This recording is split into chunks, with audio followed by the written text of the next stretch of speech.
بسم الله الرحمن الرحیم.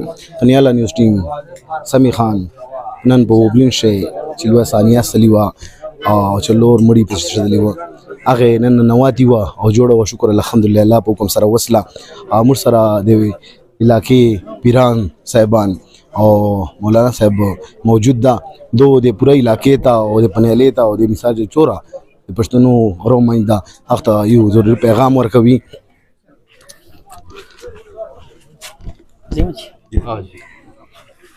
اعوذ باللہ من الشیطان الرجیم بسم اللہ الرحمن الرحیم. الحمدللہ موږ د رب ذوالجلال ډېر شکر ادا کوو چې د برون علاقې چې کوم درې کتبونه سلی وو د دې علاقې پیرانو عالمانو بزرګانو په برکت سره الحمدلله نن هغه سوله وسوه فیصله وسوه او دا دوه سره فریقین سره راضي بازي سو. الله تعالی جل شانه دې دوی ته اجر عظیم ورتا کړي. او زما ورونو د پنیالي امن کمیټې دا پیغام ده چې دا امن دا د هر کور ضرورت ده، امن د هر انسان ضرورت ده، امن د هر محلې ضرورت ده، امن د هر کلی ضرورت ده، بلکې امن د خپل ملک ضرورت ده.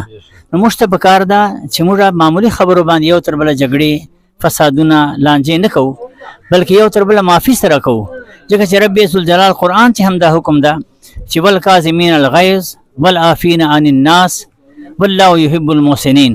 چې موږ که چیرې قرآن باندې عمل وکړلی نو ټول فسادات به ختم سي او رب ذوالجلال د تاسې موږ علاقې چې امن راولي، ځکه چې بدامني وجې باندې نن هر انسان پریشان ده، هر زنانه پریشانه ده، هر بچی پریشان ده، بلکې تعلیمونه هم له بچو نه پاته سوه بدامني وجې باندې.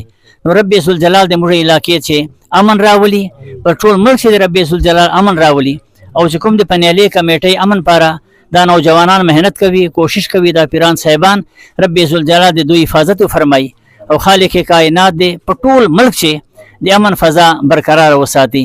امن په وجه باندې موږ علاقې ته استحکام، موږ علاقې چې ترقي او موږ خلکو ته کامیابی ملاویدای سي. رب ذوالجلال د موږ ټولو علاقو چې امن فضا برقرار وساتي. آمین واخر دعوانا ان الحمد لله رب العالمین. آمین. اللهم صل علی سیدنا و مولانا محمد و علی آل سیدنا و مولانا محمد و بارک وسلم. یا رب العالمین دا کوم کسان چې شهیدان شوي دي او درجات بلند کړي، مولا قبرونه جنت الباغونه وګرځوي، یا الله بچو باندې برکتونه واچوي، پسماندګانو ته صبر ورکړي او چا چې دې فیصلې چې مهنت وکړي کوشش وکړي رب العالمین دوی ته اجر عظیم ورعطا کړي.